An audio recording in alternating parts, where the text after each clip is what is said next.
اللہ تعالیٰ نے قرآن کریم میں انسان کی زندگی کے مختلف مراحل اور وہ سلسلے جس سے اس کی زندگی گزرتی ہے کافی مقامات پہ ذکر کیا، جن میں حکمتیں بھی ہیں اور انسان کے لیے عبرتیں بھی۔ اللہ تعالیٰ فرماتے ہیں اللہ الذی، اللہ وہ ذات ہے، خلقکم من ضعف، جو تمہیں ایک کمزوری کی حالت سے پیدا کرتی ہے، ثم جعل من بعد ضعف قوة، اور پھر اس کمزوری کی حالت کے بعد تمہیں طاقت دیتا ہے، حسن دیتا ہے، جمال دیتا ہے، اقتدار دیتا ہے۔ اللہ تعالیٰ تمہارے جسموں کے اندر وہ جان ڈالتا ہے کہ تم اس دنیا کے اندر کام کر سکو، پرفارم کر سکو۔ پھر اللہ فرماتے ہیں ثم جعل من بعد قوة ضعفا وشیبا، پھر ایک وقت اس جسم پر آئے گا کہ یہ کمزور کر دیا جاتا ہے، یہ ڈھلنا شروع ہو جاتا ہے، یہ جھڑنا شروع ہو جاتا ہے، وشیبا، اور ایک وقت میں یہ کمزور ہو جاتا ہے اور بزرگ ہو جاتا ہے اور بوڑھا ہو جاتا ہے۔ یخلق ما یشاء، اللہ جیسے چاہے پیدا کرتا ہے،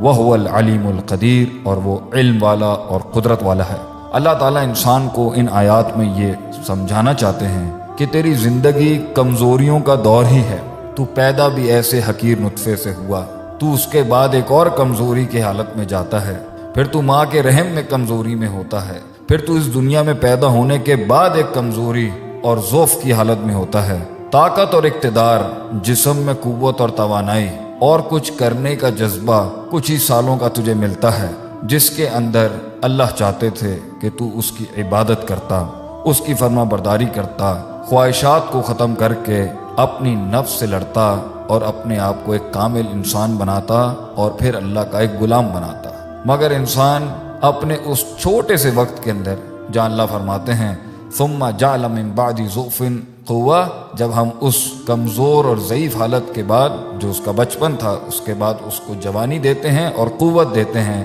جو 10 15 20 سالوں کی ہوتی ہے یا 25 سالوں کی، انسان یہ سمجھ بیٹھتا ہے کہ وہ اس دنیا پر قادر بھی ہے اور اس دنیا اور اپنی زندگی کا مالک بھی ہے۔ وہ جو چاہے وہ کر سکتا ہے، وہ جو چاہے وہ توڑ سکتا ہے، وہ جو چاہے وہ بنا سکتا ہے، اور وہ اپنے اوپر ہی لیبل لگاتا ہے کہ اس دنیا کا نظام میں ہی چلا رہا ہوں، میں ہی ترقی کا حقدار ہوں۔ تو اللہ تعالیٰ انسان کی عقل کو ایک صحیح سمت دینے کے لیے، ایک صحیح نظریہ دینے کے لیے اور ایک صحیح عقیدہ دینے کے لیے قرآن میں اس کی تربیت کرتے ہیں۔ اللہ فرماتے ہیں قُلْ أَرَأَيْتُمْ إِنْ جَعَلَ اللَّهُ عَلَيْكُمُ اللَّيْلَ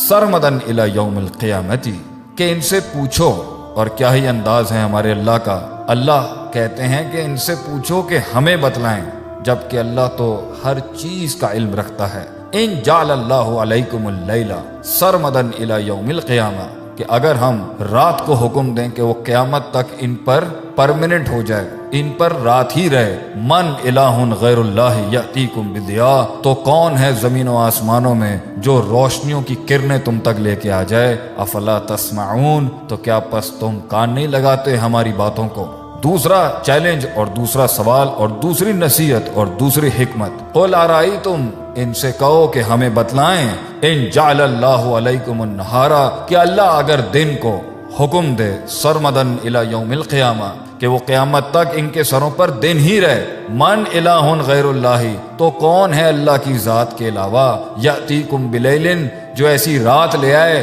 تسکنون فیہ، جس میں تم سکون حاصل کرتے ہو، جس میں تم نیند حاصل کرتے ہو، اپنی تھکن کو آرام دیتے ہو، اپنے جسموں کو راحت دیتے ہو، وہ رات کون لے کے آئے گا؟ افلا تبصرون، تو کیا تمہیں دکھتا نہیں؟ کیا تمہیں دین اور اس زندگی کے مقصد کی بصیرت حاصل نہیں ہوتی کہ محض صرف عبث نہیں تھا کہ آئے، کھیل کود کیا، تفریح کی، ادھر وقت ضائع کیا، ادھر وقت ضائع کیا، اور پھر اینڈ کے اندر سوالوں کے ساتھ اور کھوئے ہوئے دلوں کے ساتھ بیٹھ جانا، یا ڈپریشن میں چلے جانا، یا مایوسی میں چلے جانا، اور نئے نئے سپورٹس کو تلاش کرنا اور نئے نئے کھیلوں کو تلاش کرنا کہ شاید ان کھیل کود اور رنگ رلیوں میں مجھے اپنی زندگی کا سکون مل جائے۔ اللہ ایک اور مقام پہ کہتے ہیں قل ارائیتم، ان سے کہو کہ ہمیں بتائیں، ان اصبح ماؤکم غورا، کہ اگر ہم پانی کو اندر کھڈوں میں ڈال دیں، پانی زمینوں کے اندر چلا جائے، تو کون ہے جو تمہارے لیے بہتا ہوا پانی لے کے آئے گا؟ اوپر سے نازل ہوا تھا تو تم سمجھے تمہارا تھا،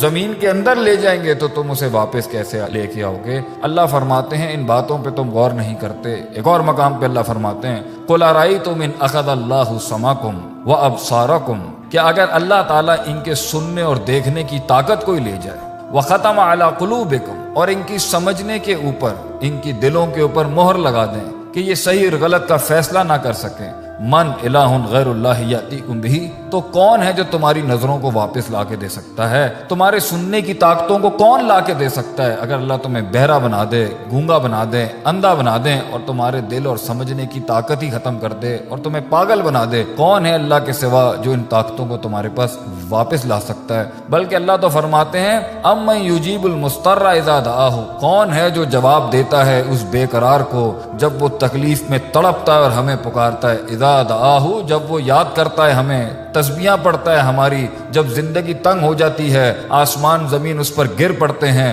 اور سایہ بھی ساتھ چھوڑ کے چلا جاتا ہے، اور تکلیفوں کے انبار اور موجیں اور طوفان اس کا گھیراؤ کر کے بیٹھے ہوتے ہیں، اب میں یجیب المضطر اذا دعاہ، کون ہے اس بے قرار کی دعاؤں کو سننے والا؟ کون سا دوست ہوتا ہے، کون سا رشتہ دار ہوتا ہے، کون سی طاقت ہوتی ہے، کون سا بادشاہ ہوتا ہے؟ صرف اللہ ہوتا ہے، وَيَكْشِفُ السُّوءَ، اور تکلیف کو اس سے دور کر سکے۔ اِلَٰهٌ مَّعَ اللَّهِ، اللہ کے سوا کون الہ ہو سکتا ہے؟ قلیلا ما تذکرون، کم ہی ہیں جو نصیحت حاصل کرتے ہیں۔ انسان کو اس زندگی کے اندر خوش فہمی اور کسی بھی بدگمانی کے اندر ملوث نہیں ہونا چاہیے کہ یہ زندگی اس کی ہے، وہ جیسے چاہے گا اس کو چلا لے گا، وہ اس پر قادر بھی ہے، خالق بھی ہے، مالک بھی ہے اور فاتر بھی ہے اس کا۔ نہیں، انسان اللہ کی مخلوق ہے، اس کا غلام ہے، اس کی ابتدا اور اس کی انتہا اللہ کو ڈھونڈنا اور اس کے آگے سر تسلیم خم کرنا ہے، ورنہ اللہ تعالیٰ انسان کو مختلف مقامات میں یہ بیان کر رہے ہیں کہ یہ زندگی جس کا تو دعویٰ کرتا ہے تیری ہے، ہم اوپر سے بھی اور نیچے سے بھی، دائیں سے بھی اور بائیں سے بھی ایسی تنگ کر سکتے ہیں کہ انسان کہیں جا نہیں سکے گا۔ اللہ تعالیٰ ہمیں اپنی عافیت اور